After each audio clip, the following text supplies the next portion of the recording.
109. Talk to Japanese Young Men's Christian Association. 7th October 1912. Japanese Independent Church, Oakland, California. Notes by Bijou Strawn. It is a great happiness to be here this evening, especially for the reason that the members of this association have come from the region of the Orient. For a long time, I have entertained a desire to meet some of the Japanese friends. That nation has achieved extraordinary progress in a short space of time, a progress and development which have astonished the world. Inasmuch as they have advanced in material civilization, they must assuredly possess the capacity for spiritual development. For this reason, I have an excessive longing to meet them. Praise be to God. This pleasure is now afforded me, for here in this city I am face to face with a revered group of the Japanese. According to report, the people of the Japanese nation are not prejudiced. They investigate reality. Wherever they find truth, they prove to be its lovers. They are not attached tenaciously to blind imitations of ancient beliefs and dogmas. Therefore, it is my great desire to discourse with them upon a subject in order that the unity and blending together of the nations of the East and the nations of the West may be furthered and accomplished. In this way, religious, racial, and political prejudice, partisan bias, and sectarianism will be dispelled amongst men. Any kind of prejudice is destructive to the body politic. When we review history from the beginning of human existence to the present age in which we live, it is evident all war and conflict, bloodshed and battle, every form of sedition has been due to some form of prejudice, whether religious, racial, or national, to partisan bias and selfish prejudice of some sort. Even today we witness an upheaval in the Balkans, a war of religious prejudice. Some years ago, when I was living in Romania, war broke out among the religious peoples. There was no attitude of justice or equity whatever amongst them. They pillaged the properties of each other, burning each other's homes and houses, slaughtering men, women, and children, imagining that such warfare and bloodshed was the means of drawing near to God. This clearly proved that prejudice is a destroyer of the foundations of the world of humanity, whereas religion was meant to be the cause of fellowship and agreement. Religion must be the cause of love.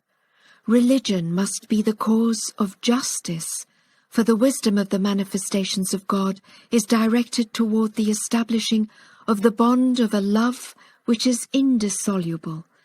The bonds which hold together the body politic are not sufficient. These bonds may be mentioned, for instance, the bond of patriotism. This is evidently not a sufficient bond, for how often it happens that people of the same nation wage civil war amongst themselves. The bond of fellowship may be racial, but history proves this is not sufficiently strong, for tremendous wars have broken out between peoples of the same racial lineage. Again, the bond holding men together may be political. How often it happens that the diplomacy of nations makes a treaty of peace one day, and on the morrow a declaration of war. It is historically evident and manifest that these bonds are not self-sufficient. The real bond of integrity is religious in character, for religion indicates the oneness of the world of humanity. Religion serves the world of morality. Religion purifies the hearts. Religion impels men to achieve praiseworthy deeds. Religion becomes the cause of love in human hearts, for religion is a divine foundation, the foundation ever conducive to life. The teachings of God are the source of illumination to the peoples of the world. Religion is ever constructive, not destructive.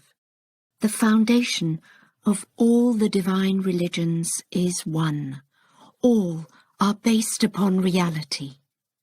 Reality does not admit plurality, yet amongst mankind there have arisen differences concerning the manifestations of God. Some have been Zoroastrians, some are Buddhists, some Jews, Christians, Muslims, and so on. This has become a source of divergence, whereas the teachings of the holy souls who founded the divine religions are one in essence and reality. All these have served the world of humanity. All have summoned souls to peace and accord. All have proclaimed the virtues of humanity. All have guided souls to the attainment of perfections. But among the nations certain imitations of ancestral forms of worship have arisen. These imitations are not the foundation and essence of the divine religions. Inasmuch as they differ from the reality and the essential teachings of the manifestations of God, dissensions have arisen and prejudice has developed. Religious prejudice thus becomes the cause of warfare and battle.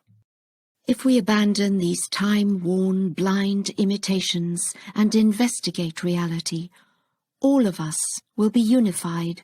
No discord will remain, antagonism will disappear, all will associate in fellowship, all will enjoy the cordial bonds of friendship. The world of creation will then attain composure. The dark and gloomy clouds of blind imitations and dogmatic variances will be scattered and dispelled. The sun of reality will shine most gloriously.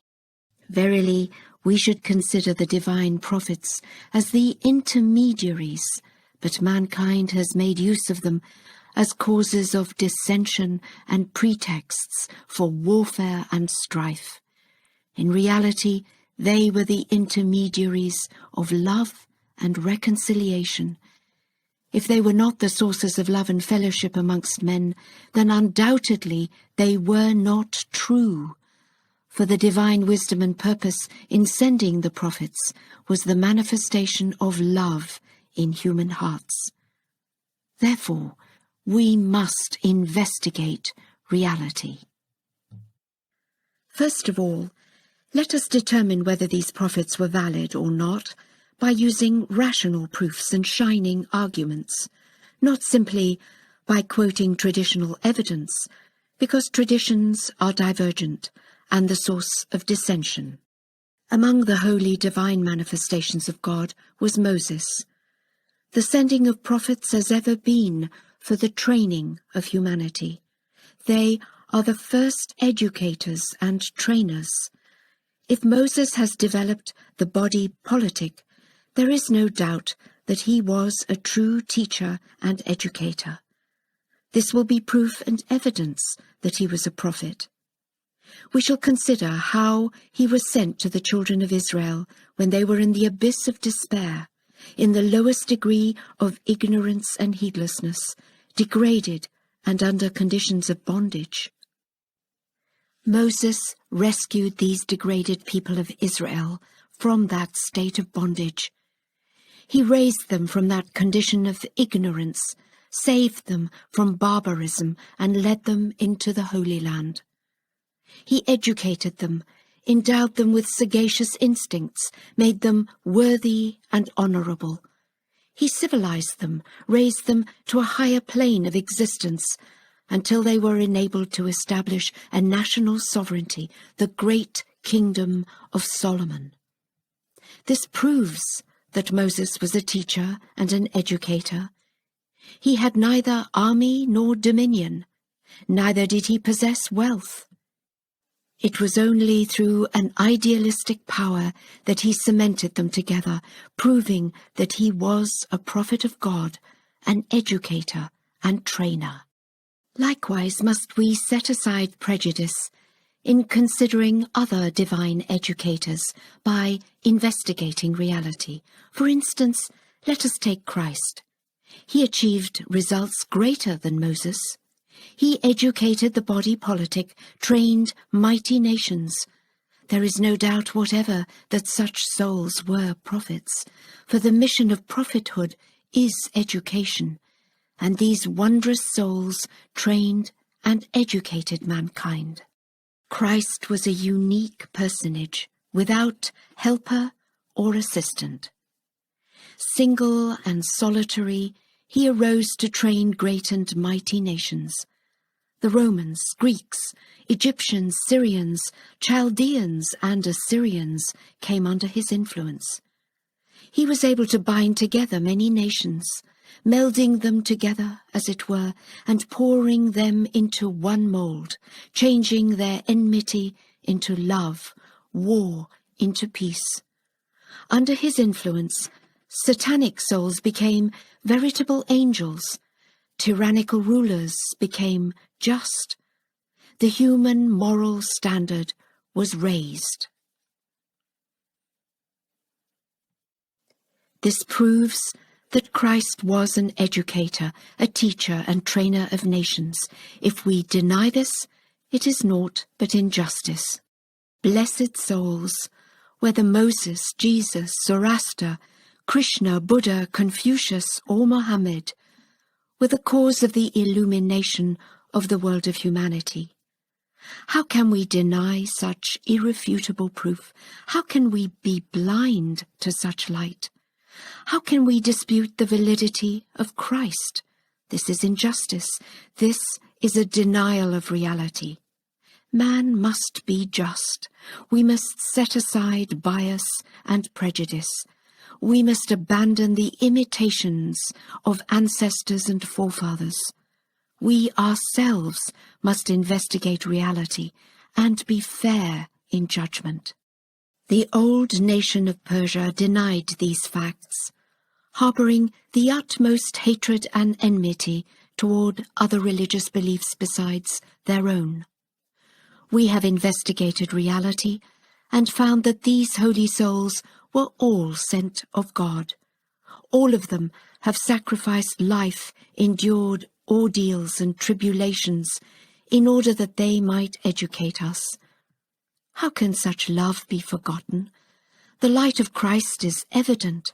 The candle of Buddha is shining. The star of Moses is sparkling. The flame ignited by Zoroaster is still burning.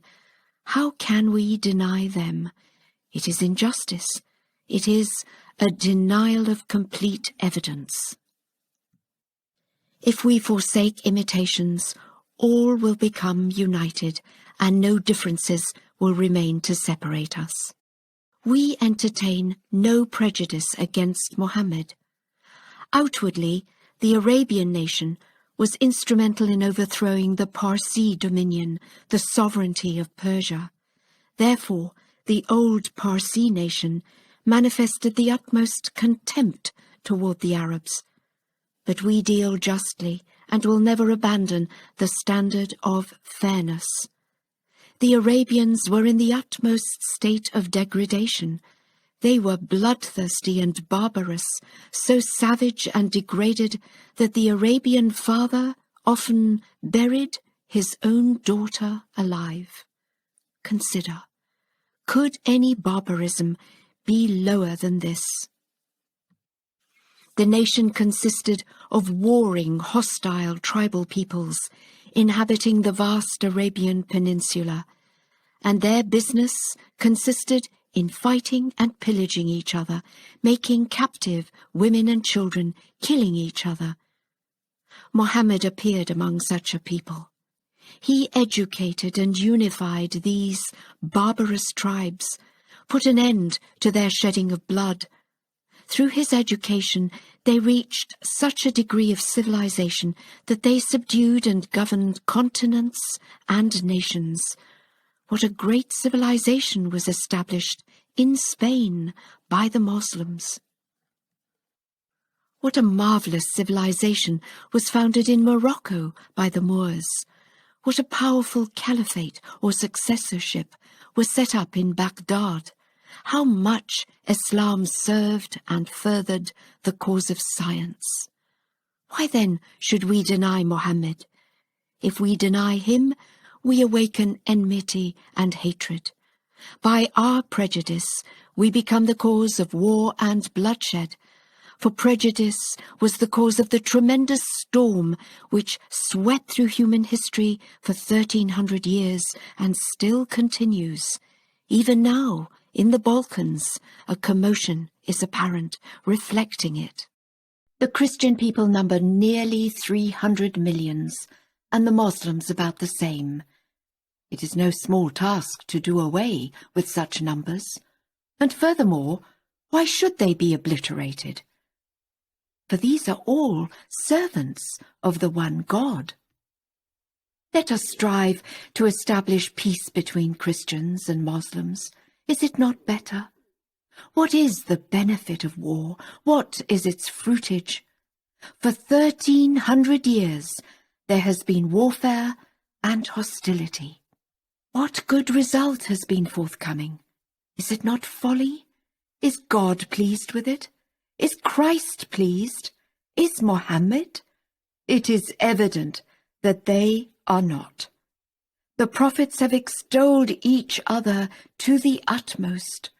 Mohammed declared Christ to be the Spirit of God. This is an explicit text of the Quran. He declared Christ to be the Word of God. He eulogized the disciples of Christ to the utmost. He bestowed upon Mary, the mother of Christ, the highest praise. Likewise, Christ extolled Moses. He spread broadcast the Old Testament, the Torah, and caused the name of Moses to reach unto the east and the west. The purpose is this, that the prophets themselves have manifested the utmost love toward each other, but the nations who believe and follow them are hostile and antagonistic among themselves. The world was in this condition of darkness when Baha'u'llah appeared upon the Persian horizon. He hoisted the banner of the oneness of the world of humanity. He proclaimed international peace. He admonished the Persian nation to investigate reality, announced that religion must be the cause of unity and love, that it must be the means of binding hearts together, the cause of life and illumination. If religion becomes the cause of enmity and bloodshed, then irreligion is to be preferred, for religion is the remedy for every ailment. And if a remedy should become the cause of ailment and difficulty, it is better to abandon it. Today in Persia, you will see the Muslims, Christians, Zoroastrians, Buddhists assembled together in the same meeting, living in accordance with the teachings of Baha'u'llah, manifesting utmost love and accord. Rancor, hatred, antagonism and violence have disappeared. They live together as one family. And ye who are the people of the Orient which has ever been the dawning point of lights, from whence the sun of reality has ever shone forth, casting its effulgence upon the west, ye, therefore, must become the manifestations of lights. Ye must become brilliant lamps. Ye must shine as stars, radiating the light of love toward all mankind. May you be the cause of love amongst the nations. Thus may the world become witness that the Orient has ever been the dawning point of illumination, the source of love and reconciliation. Make peace with all the world. Love everybody, serve everybody. All are the servants of God. God has created all, he provideth for all, he is kind to all. Therefore must we be kind to all. I am greatly pleased with this meeting. I am joyous and happy, for here in these western regions I find Orientals seeking education and who are free from prejudice. May God assist you. 110. Talk at Leland, Stanford Junior University. 8th October 1912. Palo Alto, California. Notes by Bijou Strawn. The greatest attainment in the world of humanity has ever been scientific in nature. It is the discovery of the reality of things. Inasmuch as I find myself in the home of science, for this is one of the great universities of the country and well known abroad, I feel a keen sense of joy. The highest praise is due to men who devote their energies to science, and the noblest centre is a centre wherein the sciences and arts are taught and studied. Science ever tends to the illumination of the world of humanity. It is the cause of eternal honour to man, and its sovereignty is far greater than the sovereignty of kings. The dominion of kings has an ending. The king himself may be dethroned, but the sovereignty of science is everlasting and without end. Consider the philosophers of former times. Their rule and dominion is still manifest in the world. The Greek and Roman kingdoms with all their grandeur passed away. The ancient sovereignties of the Orient are but memories, whereas the power and influence of Plato and Aristotle still continue. Even now, in schools and universities of the world, their names are revered and commemorated. But where do we hear the names of bygone kings extolled? They are forgotten and rest in the valley of oblivion. It is evident that the sovereignty of science is greater than the dominion of rulers.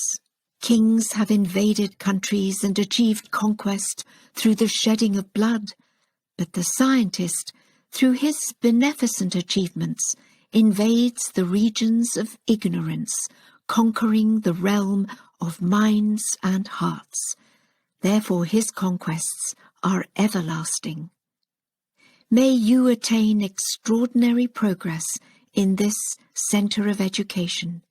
May you become radiant lights, flooding the dark regions and recesses of ignorance with illumination. Inasmuch as the fundamental principle of the teaching of Baha'u'llah is the oneness of the world of humanity, I will speak to you upon the intrinsic oneness of all phenomena. This is one of the abstruse subjects of divine philosophy.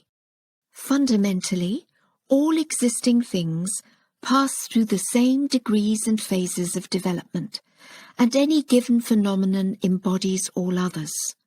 An ancient statement of the Arabian philosophers declares that all things are involved in all things.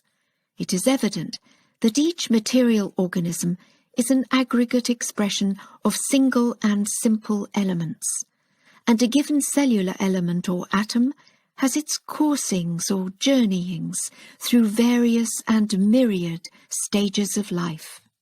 For example, we will say the cellular elements which have entered into the composition of a human organism were at one time a component part of the animal kingdom. At another time, they entered into the composition of the vegetable, and prior to that, they existed in the kingdom of the mineral. They have been subject to transference from one condition of life to another, passing through various forms and phases, exercising in each existence special functions. Their journeyings through material phenomena are continuous. Therefore, each phenomenon is the expression in degree of all other phenomena. The difference is one of successive transferences and the period of time involved in evolutionary process.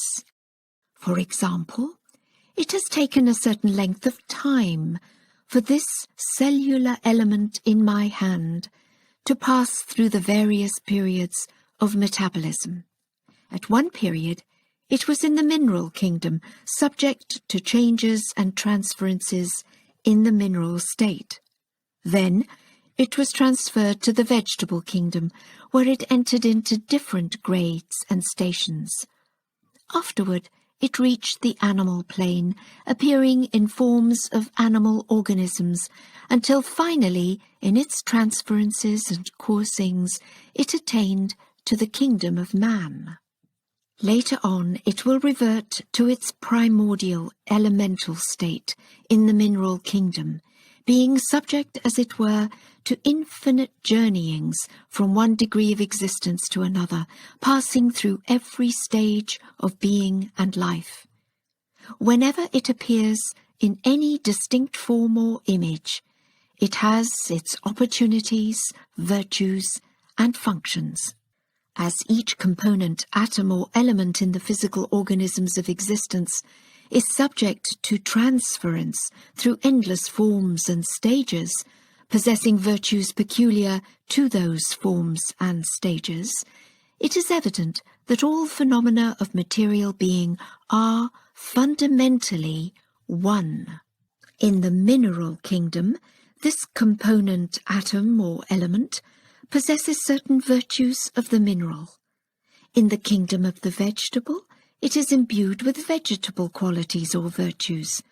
In the plane of animal existence, it is empowered with animal virtues, the senses, and in the kingdom of man, it manifests qualities peculiar to the human station.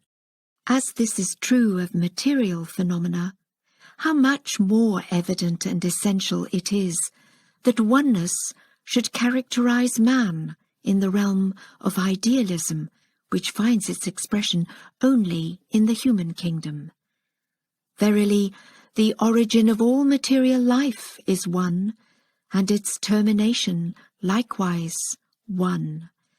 In view of this fundamental unity and agreement of all phenomenal life, why should man, in his kingdom of existence, wage war or indulge in hostility and destructive strife against his fellow man? Man is the noblest of the creatures.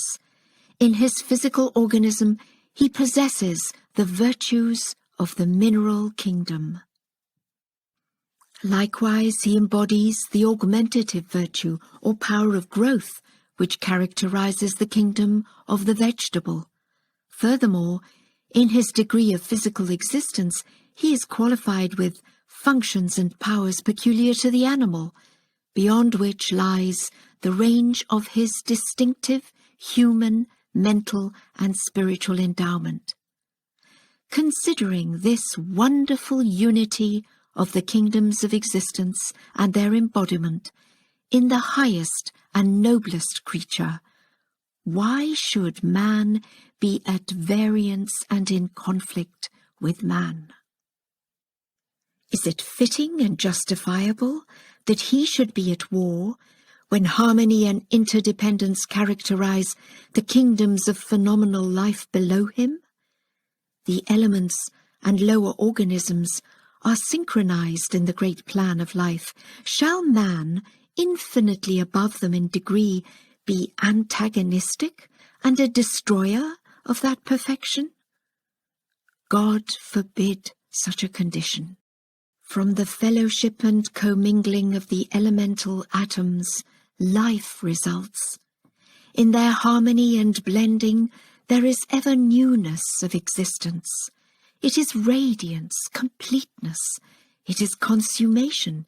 It is life itself.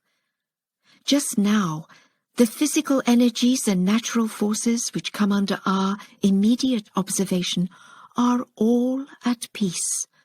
The sun is at peace with the earth upon which it shines. The soft-breathing winds are at peace with the trees. All the elements are in harmony and equilibrium. A slight disturbance and discord among them might bring another San Francisco earthquake and fire. A physical clash, a little quarrelling among the elements, as it were, and a violent cataclysm of nature results. This happens in the mineral kingdom. Consider then the effects of discord and conflict in the kingdom of man, so superior to the realm of inanimate existence. How great the attendant catastrophe, especially when we realize that man is endowed by God with mind and intellect. Verily, mind is the supreme gift of God. Verily, intellect is the effulgence of God. This is manifest and self-evident. For all created things except man are subjects or captives of nature. They cannot deviate in the slightest degree from nature's law and control. The colossal sun, center of our planetary system, is nature's captive, incapable of the least variation from the law of command. All the orbs and luminaries in this illimitable universe are likewise obedient to nature's regulation. Our planet, the Earth, acknowledges nature's omnipresent sovereignty. The kingdoms of the mineral, vegetable, and animal respond to nature's will and fiat of control. The great bulky elephant with its massive strength has no power to disobey the restrictions nature has laid upon him. But man, weak and diminutive in comparison, empowered by mind, which is an effulgence of divinity itself, can resist nature's control. 114. Talk at Assembly Hall, Hotel Sacramento. 26th October 1912. Sacramento, California. Notes by Bijou Strawn. I have visited your capital and its gardens. No other capital has such beautiful surroundings. Just as it is imposing and distinguished above all others, so may the people of California become the most exalted and perfect altruists of the world. California is indeed a blessed country. The climate is temperate, the sun ever shining, the fruits abundant and delicious. All outer blessings are evident here. The Californians are a noble people. Therefore I hope they may make extraordinary progress and become renowned for their virtues. The issue of paramount importance in the world today is international peace. The European continent is like an arsenal, a storehouse of explosives ready for ignition, and one spark will set the whole of Europe aflame, particularly at this time when the Balkan question is before the world. Even now, war is raging furiously in some places. The blood of innocent people is being shed. Children are made captive, women are left without support, and homes are being destroyed. Therefore, the greatest need in the world today is international peace. The time is ripe. It is time for the abolition of warfare, the unification of nations and governments. It is time for love. It is time for cementing together the East and the West.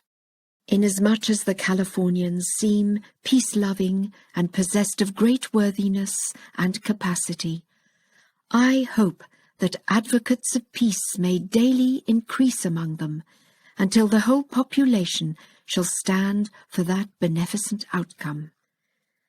May the men of affairs in this democracy uphold the standard of international conciliation. Then may altruistic aims and thoughts radiate from this centre toward all other regions of the earth, and may the glory of this accomplishment forever halo the history of this country. May the first flag of international peace be upraised in this state. May the first illumination of reality shine gloriously upon this soil. May this centre and capital become distinguished in all degrees of accomplishment, for the virtues of humanity and the possibilities of human advancement are boundless. There is no end to them, and whatever be the degree to which humanity may attain, there are always degrees beyond. There is no attainment in the contingent realm of which it may be said, beyond this state of being and perfection, there is no other, or this has achieved the superlative degree. No matter how perfect it may appear, there is always a greater degree of attainment to be reached. Therefore, no matter how much humanity may advance, there are ever higher stations to be attained, because virtues are unlimited. There is a consummation for everything except virtues, and although this country has achieved extraordinary progress, I hope that its attainment may be immeasurably greater, for the divine bounties are infinite and unlimited. There are some who believe that the divine bounties are subject to cessation. For example, they think that the revelation of God, the effulgence of God, and the bounties of God have ended. This is self-evidently a mistaken idea, for none of these is subject to termination. The reality of divinity is like unto the sun, and revelation is like unto the rays thereof. If we should assert that the bounties of God are not everlasting, we are forced to believe that divinity can come to an end, whereas the reality of divinity enfolds all virtues, and by reason of these bounties is perfect. Were it not possessed of all these perfections or virtues, it could not be divinity. The sun is the sun because of its rays, light, and heat. If it could be dispossessed of them, it would not be the sun. Therefore, if we say that the divinity or sovereignty of God is accidental and subject to termination, we must perforce think that divinity itself is accidental, without foundation, and not essential. God is the Creator. The word Creator presupposes or connotes creation. God is the Provider. The word Provider implies recipients of provision.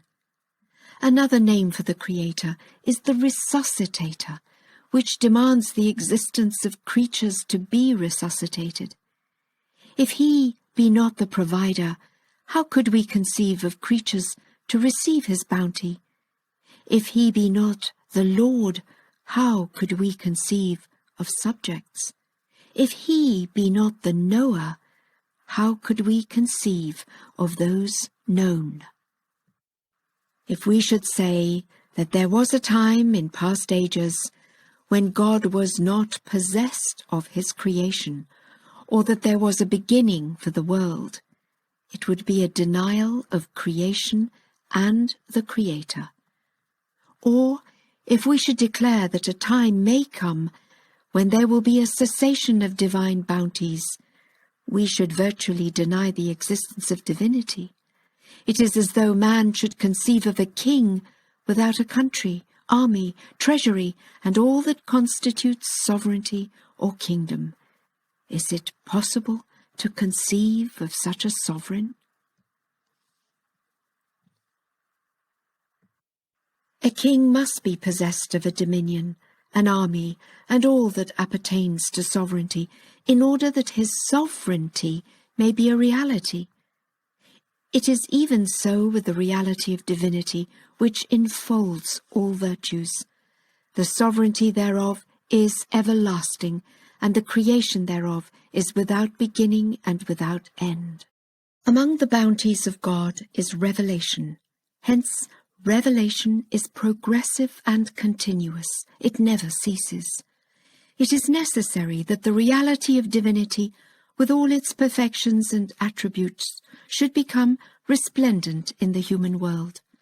The reality of divinity is like an endless ocean. Revelation may be likened to the rain. Can you imagine the cessation of rain? Ever on the face of the earth, somewhere, rain is pouring down. Briefly, the world of existence is progressive. It is subject to development and growth. Consider how great has been the progress in this radiant century. Civilization has unfolded, nations have developed, industrialism and jurisprudence have expanded, sciences, inventions and discoveries have increased. All of these show that the world of existence is continuously progressing and developing, and therefore assuredly the virtues characterizing the maturity of man must likewise expand and grow. The greatest bestowal of God to man is the capacity to attain human virtues.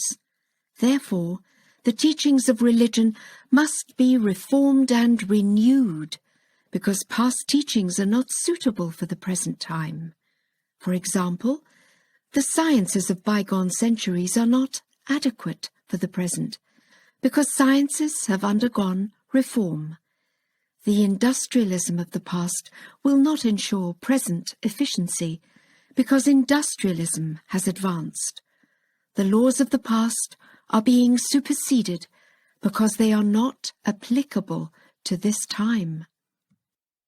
All material conditions pertaining to the world of humanity have undergone reform, have achieved development, and the institutes of the past are not to be compared with those of this age. The laws and institutes of former governments cannot be current today, for legislation must be in conformity with the needs and requirements of the body politic at this time. This has been the case also with the religious teachings so long set forth in the temples and churches, because they were not based upon the fundamental principles of the religions of God. In other words, the foundation of the divine religions had become obscured, and non-essentials of form and ceremony were adhered to. That is, the kernel of religion had apparently disappeared, and only the shell remained. Consequently, it was necessary that the fundamental basis of all religious teaching should be restored, that the sun of reality which had set should rise again, that the springtime which had refreshed the arena of life in ages gone by should appear anew, that the rain which had ceased should descend, that the breezes which had become stilled should blow once more. Therefore Baha'u'llah appeared from the horizon of the Orient and re-established the essential foundation of the religious teachings of the world. The worn-out traditional beliefs current among men were removed. He caused fellowship and agreement to exist between the representatives of varying denominations, so that love became manifest among the contending religions. He created a condition of harmony among hostile sects and upheld the banner of the oneness of the world of humanity. He established the foundation of international peace, caused the hearts of nations to be cemented together, and conferred new life upon the various peoples of the East. Among those who have followed the teachings of Baha'u'llah, no one says, "I am a Persian," "I am a Turk," "I am a Frenchman," or "I am an Englishman." No one says, I am a Moslem upholding the true religion. I am a Christian, loyal to my traditional and inherited beliefs. I am a Jew following Talmudic interpretations. Or, I am a Zoroastrian and opposed to all other religions.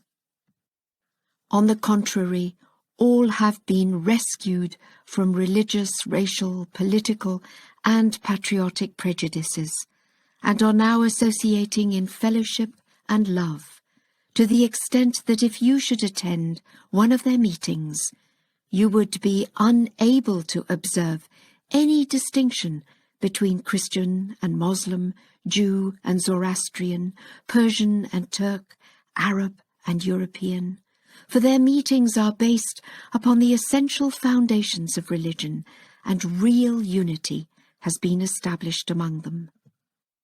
Former antagonisms have passed away, the centuries of sectarian hatred are ended, the period of aversion has gone by, the medieval conditions of ignorance have ceased to exist. Verily, the century of radiance has dawned. Minds are advancing, perceptions are broadening, realizations of human possibilities are becoming universal, susceptibilities are developing, the discovery of realities is progressing. Therefore, it is necessary that we should cast aside all the prejudices of ignorance, discard superannuated beliefs in traditions of past ages, and raise aloft the banner of international agreement. Let us cooperate in love, and through spiritual reciprocity enjoy eternal happiness and peace.